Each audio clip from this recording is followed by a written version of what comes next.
And keep in mind, I don't call it a budget because when you say the word budget, it makes you feel like you don't have choice and you're not empowered. It's about saying, you're a bad girl, bad boy, you can't have that, right?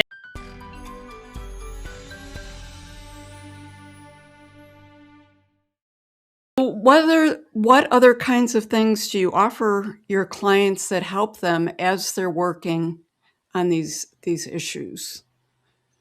Well, so there's a financial practical side, right? So Right. I always have people go through their cash flows. Okay. And keep in mind, I don't call it a budget because when you say the word budget, it makes you feel like you don't have choice and you're not empowered. It's about saying, you're a bad girl, bad boy, you can't have that, right? And I want people to feel empowered, right? So I want you to choose. Well, first of all, we look at how is your cash currently flowing? So let's just look at it. Don't judge it. Stay in neutral. Remember that nervous system needs to stay in neutral. Right. Right?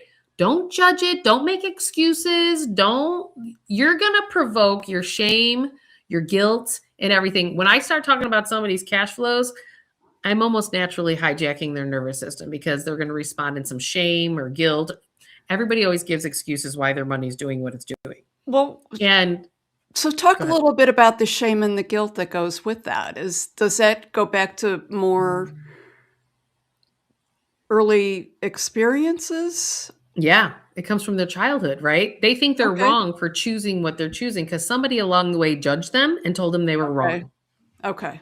Right? Yeah. And so now it's looping in your mind, right? Okay.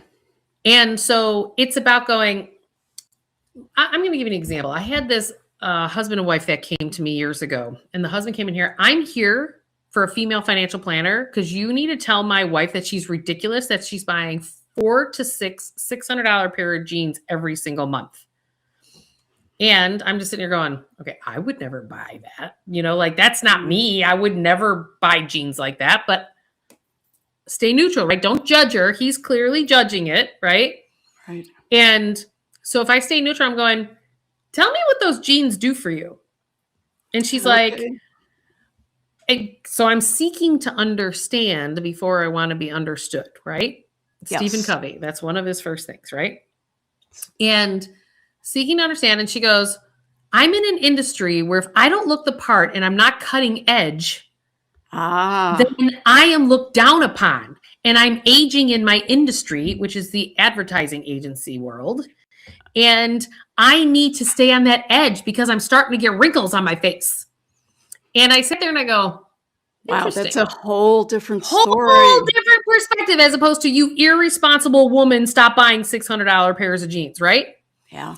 And so I said, okay. I said, can we just stay neutral? I'm like, let me marinate on it. Because what I found is that people have their truths. They're not good. They're not bad. They're just truth. So we have to stay in neutrality on that too, right? And I don't see the world through her eyes, but so what?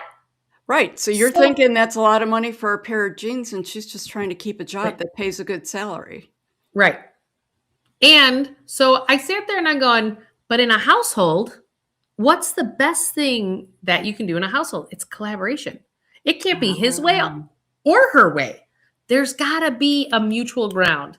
And so when I was working on the financial plan and running the retirement analysis and looking at all that, all of a sudden it dawned on me going, oh man, she could turn around and sell those on eBay when she deems them too old and use that cash flow.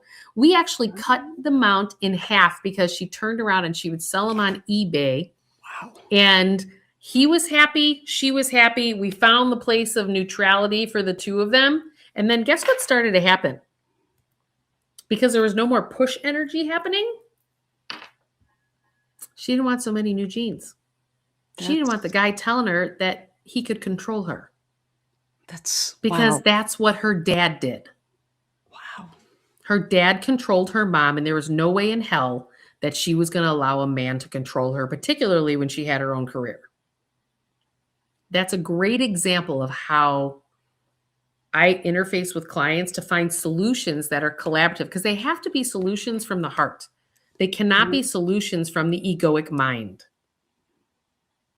And when we can find that state of neutrality and wholesomeness, then it leads everything. That makes so much sense. I love how you have married the heart math with the finance. Can you just talk real quick a little bit about the heart math for people who aren't aware of it? Sure. They did all this research and they have satellites on the end of the earth where they were like going, what are these magnetic forces of the earth are spiking? And then they looked, when they noticed it, it was in 9/11 when the Twin Towers came down. They go, why is the magnetic force of the earth 4.1 times its normal reading? And then they realized going, well, where are the other spikes? And it was the day Mother Teresa died. It was the day that Princess Diana died. And sad to say, but it was also the day that The Bachelor picked the woman he was going to date because it's the most world-renowned show. Okay. But it was the human heart. They noticed that when globally human hearts were activated, there was a spike in the magnetic force of the earth. So they've now done research on the human heart that the magnetic force of your mind, if you're only using your mind to solve something, it only goes for about 2.5 feet. Okay. But the magnetic force of your heart, they now know goes for over 8 miles, and they don't have a measurement tool farther than that. Really, 8 miles? 8 miles. That's what all the research shows. It's kind of like if you think about it, if you're going to a network event or you're going into an event and you start to walk towards somebody and you're like, oh God, I gotta go. Your heart is actually sensing that person's energy, whether you should abort or you should engage. Because you're scanning the room. Your heart feels it all. That's the magnet that is guiding you in that. And I don't even know if most of us are conscious that that's actually what's happening. I'm going to guess not. Yeah. Something that we naturally do. But then when you start to realize that that's actually your most powerful tool, well, why would you stay in a job where you hate your boss? Who's Right. cutting your pay raises, your promotion opportunities because of fear? Because we're afraid to jump off the ledge and we're afraid to step into our own personal courage that everything is going to be okay and you can trust it when you choose from your insides. That's why the subtitle of my first book, The Emotion Behind Money, is Building Wealth from the Inside Out, because it's your heart that has to lead the way. But we've been told that answers outside of ourselves are better because in our highly educated world, things outside of us are better than what our knowing is inside. And it's in all of our training and all of our formal education and everything. And that couldn't be further than the truth.